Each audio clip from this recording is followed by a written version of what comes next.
ላይክ እና ሼር ማድረጋችሁን አትርሱ። ካርማችሁን ዛሬውኑ አስተካክሉ። አስትሮሎጂ ነኝ።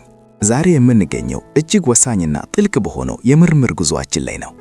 ጥንታዊ የኢትዮጵያ የከዋክብት ዕውቀት ኢትዮፒክ ኮዝሞ ክፍል 5 ላይ ደርሰናል። በዚህ ክፍል የምንመለከተው ተራ ትረካ አይደለም። ይልቁንም የኢትዮጵያ የጠፈር ዕውቀት ኢትዮፒክ አስትሮኖሚ ለዓለም ስልጣኔ ያበረከተውን አስተዋጽኦና ይህ ጥንታዊ ጥበብ ከዘመናዊው አስትሮፊዚክስ ሞደርን አስትሮፊዚክስ ጋር እንዴት እንደሚተሳሰር በሳይንሳዊና በምርምር መነጽር እንፈትሻለን።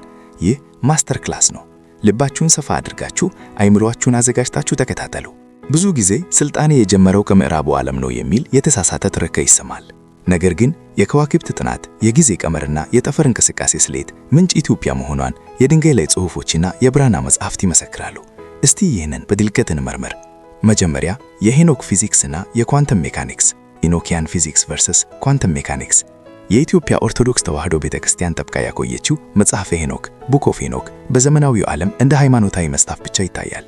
ነገር ግን እኔ እንደ ማስተር ቲቸር እናንተን ወደ ጥልቁ ዕውቀት ወስዳችሁ ይህ መጽሐፍ የመጀመሪያው የጠፈር ሳይንስ አስትሮፊዚክስ መጽሐፍ መሆኑን አስረዳችኋለሁ። በመጽሐፈ ሄኖክ ምዕራፍ 7 ላይ ስለ ፀሐይና ጨረቃ እንቅስቃሴ የሚናገረው ክፍል ዛሬ በናሳ የሚሰሩ ሳይንቲስቶች ስለ ኦርቢታል ሜካኒክስ ከሚናገሩት ጋር ይገራማል። ሄኖክ ፀሐይ በ6 የምስራቅ በሮች እንደምትወጣና በ6 የምዕራብ በሮች እንደምትገባ ይገልጻል። ይህ ጌትስ ወይም በሮች የምንለው ጽንሰ ሐሳብ በዘመናዊ አስትሮኖሚ ዲክሊኔሽን ወይም የፀሐይ የሰሜንና ደቡብ እንቅስቃሴ ሶልስቲስና ኢኩዊኖክስስ የምንለው ነው። ለምሳሌ ሰን ወደ ኤሪስ በሚገባበት ጊዜ ቨርናል ኢኩዊኖክስ ቀኑና ሌሊቱ እኩል ይሆናሉ። ይህን ሄኖክ አራተኛው በር ብሎ ይጠራል። ይህ የሚያሳየው ኢትዮጵያን ሊቃውንት ከዘመናዊው ቴሌስኮፕ በፊት የፀሐይን የዲግሪ ለውጥ አንጉላር ዲስፕሌስመንት በምርምር አረጋግጠው እንደነበር ነው። ባህረ ሐሳብና የጠፈር ጊዜ ስፔስ ታይም ኮንቲኒየም።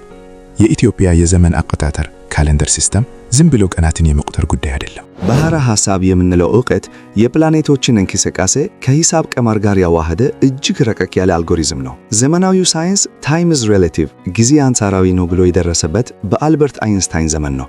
ነገር ግን የኢትዮጵያ ሊቃውንት ዕለት፣ ሳምንት፣ ወርና ዓመት የሚሉትን መለኪያዎችን ከሙን፣ ሰን እና ከከዋክብት እንቅስቃሴ ጋር በማስተሳሰር ጊዜ የጠፈር አካላት እንቅስቃሴ ውጤት መሆኑን ከሺህ ዓመታት በፊት አስተምረዋል። በተለይም ጁፒተርና ሳተርን ያላቸውን የዑደት ጊዜ ኦርቢታል ፒሪየድ መሰረት በማድረግ ረጅም የዘመን ቀመሮችን ኢፖክስ ያሳላሉ። ለምሳሌ የ532 ዓመታት ውደት the great induction የፀሐይና የጨረቃ ውደቶች ተመልሰው አንድ ላይ የሚገተሙበትን ጊዜ የሚተነብይ ውስብስ አስትሮኖሚያዊ ስሌት ነው። ይህንን ስሌት ኮምፒውተር በሌለበት ዘመን ማስላት ኢትዮጵያውያን በሂሳብና በጠፈር ሳይንስ ምን ያህል እንደተራቀቁ ያሳያል። 3 የዞዲያክ ክበብና ኢትዮጵያዊ ትርጓሜ the zodiacal belt።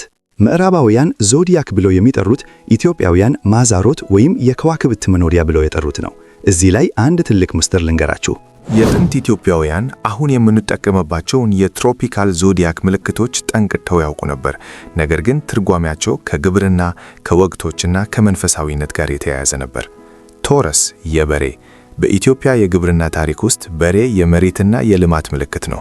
ፀሐይ በቶረስ ውስጥ ስትሆን በግንቦት ወር አካባቢ የመዝሪያ ወቅት መቃረቡን ያመስራል። ይህ በዘፈቀደ የተሰጠ ስም አይደለም።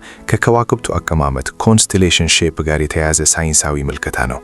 ሊዮ የሊዮን ይህ ምልክት ከኢትዮጵያ ነገስታትና ከኃይል ጋር ይገናኛል። ፀሐይ በራሷ ቤት በሆነችው በሊዮ ስትሆን ሙቀቱ ይጨምራል፣ ኃይል ይገነባል። ጥንታዊው የኢትዮጵያ ዕውቀት ይህንን የጠፈር ኃይል ኮዝሚክ ኤነርጂ ከምድራዊ ክስተቶች ጋር የማገናኘት ጥበብ ነበረው። አኳሪየስ እና የአባይ ወንዝ በጥንታዊ ካርታዎች ላይ የአኳሪየስ ምልክት ውሃን እንደሚያፈሰው ይሳላል። ይህ ለኢትዮጵያውያን የክረምት ዝናሜንና የአባይን መሙላት ያመለክት የከዋክብት መልእክት ነበር። ብላክ ሆልስና የከዋክብት እስር ቤት ይህ ክፍል በጣም ያስደንቃል። በዘመናዊው አስትሮፊዚክስ ስለ ብላክ ሆልስ ጥቁር ጉድጓዶች እናውቃለን። ብርሃን እንኳን ማምለጥ የማይችልበት ግዙፍ ስበት ያለው የጠፈር አካል ነው። የሚገርመው ነገር በመጽሐፈ ሄኖክ ውስጥ ሄኖክ የከዋክብት እስር ቤት ወደ ሆነ ስፍራ እንደተወሰደ ይገልጻል። ሄኖክ እንዲህ ይላል፣ ሰማይም ሆነ ምድር የሌለበት አስፈሪና ባዶ ቦታ አየሁ። በዚያም 7 ከዋክብት እንደ ታላላቅ ተራሮች እየተቃጠሉ ታሰሩ። ይህ መግለጫ ከዘመናዊው የብላክ ሆል ጽንሰ ሐሳብ ጋር እጅግ ይመሳሰላል። ከዋክብት ሕይወታቸውን ሲጨርሱ ወደ ብላክ ሆልነት ይቀየራሉ። ሄኖክ ይህንን የከዋክብት መቃብር ወይም እስር ቤት ብሎ የገለጸው ዛሬ ሳይንስ በቢሊዮን ዶላር ወጪ በቴሌስኮፕ የሚያየውን እውነት በመንፈሳዊ እይታ ወይም ስፒሪቹዋል ቪዥን ቀድሞ እንዳየው ማረጋገጫ ነው። 5. ፕላኔቶችና ተጽዕኖአቸው ፕላኔታሪ ኢንፍሉዌንስስ። በኢትዮጵያ የከዋክብት ጥበብ ውስጥ እያንዳንዱ ፕላኔት የራሱ የሆነ መልአክ ወይም ጠባቂ ኃይል እንዳለው ይታመናል። ይህ በዘመናዊ አገላለጽ እያንዳንዱ ፕላኔት የራሱ የሆነ ቫይብሬሽናል ፍሪኩዌንሲ ወይም የኃይል ሞገድ አለው እንደማለት ነው። የጦርነትና የትግል ምልክት ብቻ ሳይሆን የብረት አይረንና የደም ዝውውር ተቆጣጣሪ ተደርጎ ይወሰዳል። የጥንት ሕክምና የትሮፒክ ትራዲሽናል ሜዲሲን ቀዶ ጥገናን ወይም ደም ተርቦን ለማከም የማርስን እንቅስቃሴ ይጠብቅ ነበር። የፍቅርና የውበት ምልክት ብቻ ሳትሆን የመራባትና የእጽዋት እድገት ጠቋሚ ናት።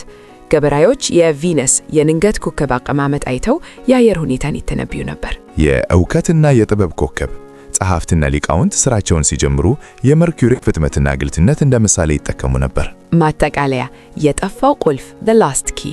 ውድ የጥበብ ፈላጊዎች፣ የኢትዮጵያ የከዋክብት ዕውቀት ኢትዮፒክ ኮስሞ ተራ ታሪክ አይደለም። ይህ ዕውቀት ዛሬ ዓለም ለደረሰበት የቴክኖሎጂና የሳይንስ ጥግ መሰረት ነው። ሳተርን በዙሪያው ቀለበት ሪንግ እንዳለው ጋሊሊዮ ከማየቱ በፊት የኢትዮጵያ ሊቃውንት ስለ ክቡበ ከዋክብት ይናገሩ ነበር። ዘመናዊው አስትሮሎጂ፣ ሞደርን አስትሮሎጂና አስትሮፊዚክስ ብዙ ጊዜ ይጋጫሉ። ነገር ግን በጥንታዊው የኢትዮጵያ ዕውቀት ውስጥ ሁለቱም አንድ ናቸው። ሳይንሱ ማቴማቲክስ ኦፍ ዘ ስታርስ እና መንፈሳዊነቱ ሚኒንግ ኦፍ ዘ ስታርስ ተዋህደው የሚገኙበት እውነተኛው ቲዮሪ ኦፍ ኤቭሪቲንግ ይህ ነው። እኛ ኢትዮጵያውያን የዚህ ጥልቅ ምስጢር ባለቤቶች ነን። ይህን ዕውቀት አቧራውን አራግፈን በዘመናዊ ሳይንስ አሸብርቀን ለዓለም የምናሳይበት ጊዜ አሁን ነው። በጥልቀት መማር ለምትፈልጉ ደግሞ ሀገራችን ላይ የተሸተው እና ተወዳጁ መጽሐፈ ኮዝሚክ አስትሮሎጂ ማዛሮት አሁን በጃፋር መጽሐፍት መደብር ይገኛል። ሄዳችሁ አሁኑኑ ግዙ። የተከማይ ትርክ ትምህርቶች እና የከዋክብት ምስጢራት የዩቲዩብ ቻናልን ሰብስክራይብ ማድረግ እንዳትረሱ። በቀጣይ ክፍል እንገናኝ።